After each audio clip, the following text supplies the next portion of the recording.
मैं डॉक्टर राम मनोहर शर्मा, सह आचार्य संगीत, आज आपको राग अहिर भैरव के बारे में कुछ जानकारी दूंगा। राग भैरव का नाम भी आपने सुना होगा और यह राग भी आपने सुनी होगी। इसके श्रुति मधुर प्रकारों में अहिर भैरव का भी एक अपना अनूठा स्थान है। अहिर भैरव, जैसा कि नाम से ही स्पष्ट है, भैरव थाट जन्य है।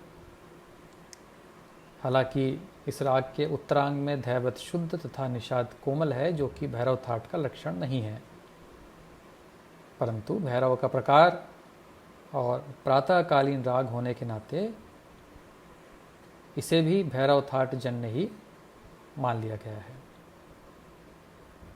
प्रस्तुत राग में ऋषभ और निषाद कोमल एवं शेष सभी स्वर शुद्ध प्रयुक्त होते हैं। इसका गायन समय प्रातःकाल है। वादी मध्यम एवं संवादी षडज है तथा इसकी जाति संपूर्ण है। यह एक उत्तरांग प्रधान राग है एवं साथ ही साथ भैरव अंग की प्रधानता लिए हुए भी है। इसका विस्तार मंद्र, मध्य और तार तीनों ही सप्तकों में होता है। प्रस्तुत राग में मध्यम पर विश्रांति बहुत शोभनीय लगती है। इस राग में ध नी रे की संगति रागांगवाचक है।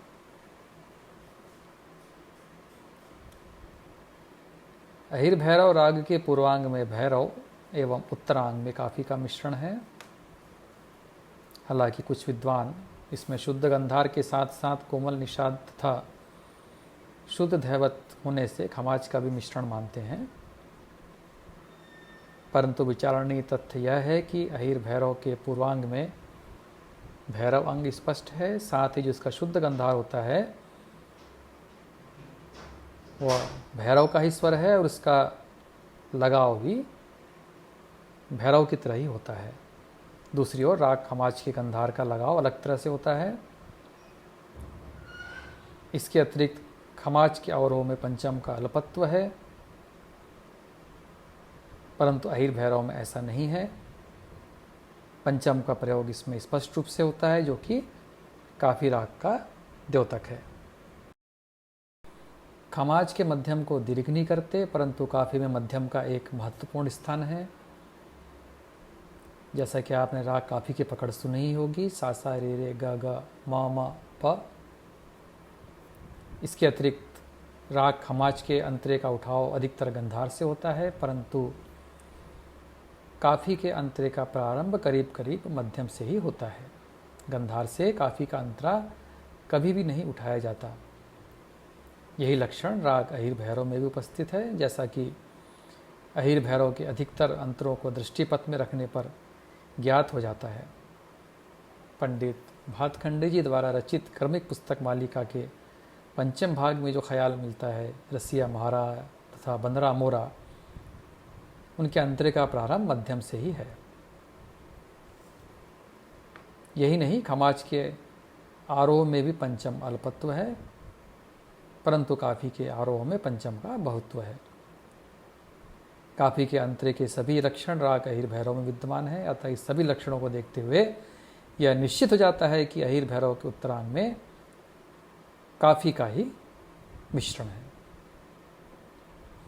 धनी रे, म रे, प ग, ये स्वर संगतियां प्रस्तुत राग में बार बार प्रयुक्त होती हैं। अब हम देखते हैं स्वरों का स्थान तथा प्रयोग। प्रस्तुत राग में ऋषभ का आरोह में आलंघन बहुत्व तथा अवरोह में न्यास या अभ्यास बहुत्व है।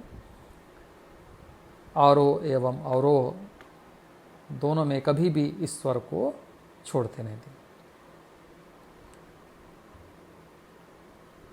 हालांकि आरोह में ऋषभ पर न्यास न करके गंधार को दीर्घ करते हुए मध्यम पर रुकते हैं, परंतु दूसरी ओर अवरोह में भैरव अंग को स्पष्ट करने के लिए बार बार ऋषभ पर ही न्यास करते हैं। गंधार का आरोह दीर्घ महत्व अर्थात गंधार पर न्यास नहीं करते हैं। अवरोह में गंधार वक्र तथा अल्प है। वक्र मतलब किस तरह से, प म ग रे सा न लेके प ग म रे सा, ऐसा करने से गंधार वक्र हो जाता है। किसमें? अवरोह में। आरोह में तो इसका दीर्घ महत्व है, लेकिन अवरोह में गंधार वक्र और अल्प है। मध्यम का इस राग में आंशिक न्यास बहुत्व है, अर्थात वादी स्वर संबंधी न्यास अभ्यास बहुत्व है। राग अहिर भैरव में मध्यम स्वर को खुला लगाने से राग में प्राण आ जाता है।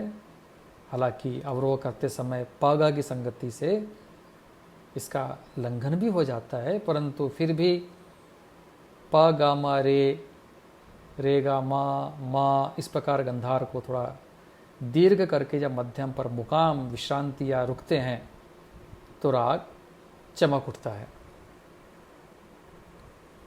पंचम की बात करें तो पंचम का प्रस्तुत राग में पूर्ण न्यास बहुत्व है, क्योंकि आरोह अवरोह दोनों ही ओर से आलाप करके इस स्वर पर विश्रांति की जाती है। धैवत तथा निषाद उक्त राग के आरोह या अवरोह में कभी भी छोड़ते नहीं हैं। अतः प्रस्तुत राग में निषाद तथा धैवत का अलंघन बहुत्व समझना चाहिए। या आप अल्पत्व बहुत्व में परिभाषा में ये सब जान चुके होंगे, अलंघन क्या होता है, अलंघन क्या होता है, इसलिए मैं यहाँ उस चीज़ को पुनरावृत्ति नहीं करूँगा। अगर कोई आपको समस्या है तो कक्षा में आगे पूछ सकते हैं कि अल्पत्व बहुत्व किस तरह से किया जाता है। राग अहिर भैरव के संप्रकृतिक रागों की अगर बात करें तो इसके संप्रकृतिक रागों में राग भैरव, काफी तथा आनंद भैरव है, परंतु शुद्ध दैवत तथा कोमल निषाद के प्रयोग से यह राग भैरव से बच जाता है। कोमल ऋषभ के प्रयोग से काफी से बच जाता है तथा कोमल निषाद के स्पष्ट प्रयोग से आनंद भैरव की छाया दूर होती है, क्योंकि आनंद भैरव में दोनों निषाद का प्रयोग होता है।